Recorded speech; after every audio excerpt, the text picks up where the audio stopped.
अनोखी और शौर्य एक पूरब है तो एक पश्चिम है, लेकिन न जाने क्यों अब ये पूरब पश्चिम एक ही दिशा में मिलने की कोशिश कर रहे हैं। कुछ दिनों से शौर्य अनोखी को लेकर कुछ अलग ही फीलिंग्स में है।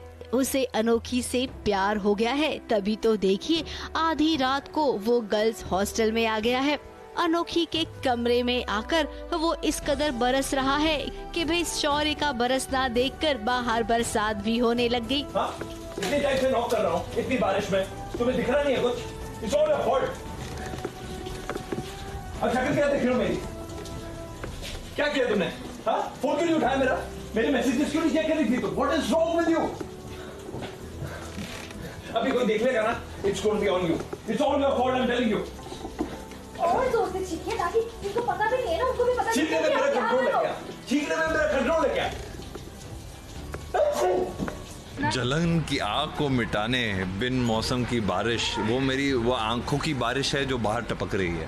तो जितना गुस्सा था मुझे, तो आई थिंक वो मुझे लगा कि आई थिंक नेचर ने भी ये डिसाइड किया कि इसको थोड़ा ठंडा कर दे, क्योंकि शौर्य जितना गर्म खून वाला है तो मतलब अजीब सी हरकतें करने लगा है पिछले 2 हफ्तों से। तो और जितनी भी अजीब हरकतें हैं वो इसके अभी है ना सडनली गर्ल्स हॉस्टल में आ गया और ऐसे पहली बार, और वो बोलता भी है कि मैं आ गया और उसको ही ब्लेम कर रहा है, यू नो, कि मैं क्यों आ गया हूँ, मुझे मालूम है कि जो भी रीज़न है वो तुम हो, तुम्हारी वजह से हो रहा है ये सब, और उसको ब्लेम कर रहा है। तो वो अभी हम सीन कर रहे थे, तो बहुत इंटरेस्टिंग होने वाला है। उनको बस चिल्लाना होता है मुझ में, बेसिकली वो करना नहीं चाहता ऐसा, पर ऐसा दिखाया गया कि कैसे भी गुस्सा आ जाता है तो अल्टीमेटली मुझ पर ही गुस्सा निकलता है, एंड मैं भी कंफ्यूज हूँ तो मैं भी नाराज़ हो जाती हूँ। एंड क्योंकि उनको पता है कि इन्होंने कुछ गलती की है तो इसलिए वो सुधारने के लिए यहाँ आते हैं, उसका भी कोई क्लू नहीं होता मुझे, कौन आता है ऐसे।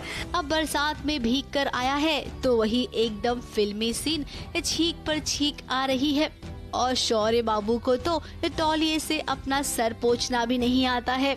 तो देखिए ये काम अनोखी ने कर दिया। अब ये दोनों कमरे में जोर जोर से एक दूसरे पर इल्जाम लगा रहे हैं। इसमें खासकर शौर्य का एक काम है जो करना है, जो ब्रीफ आई थी, वो छींकना है। तो जब हम लोग ऐसे कर रहे थे तो जितनी बार मैं छींक रहा था, बाकी है ना बिहाइंड द कैमरा सब लोग मास्क वास्क कर रहे थे, तो जितनी भी ऑडियंस है वो भी शायद मास्क लेके बैठ जाए, यू नो, इतनी बार छींका हूँ कि you can have a game on it. तो that's gonna be the highlights, so don't miss it. कौन सही है कौन गलत है इसका कुछ समझ में नहीं आ रहा है। अब भी अनोखी और शौर्य, सीधी बात तो ये है कि आप दोनों को ही एक दूसरे से प्यार हो गया है, और इसका इजहार अब आप दोनों को एक दूसरे से कर देना चाहिए, तभी तो आप दोनों की प्यार की गाड़ी आगे बढ़ेगी।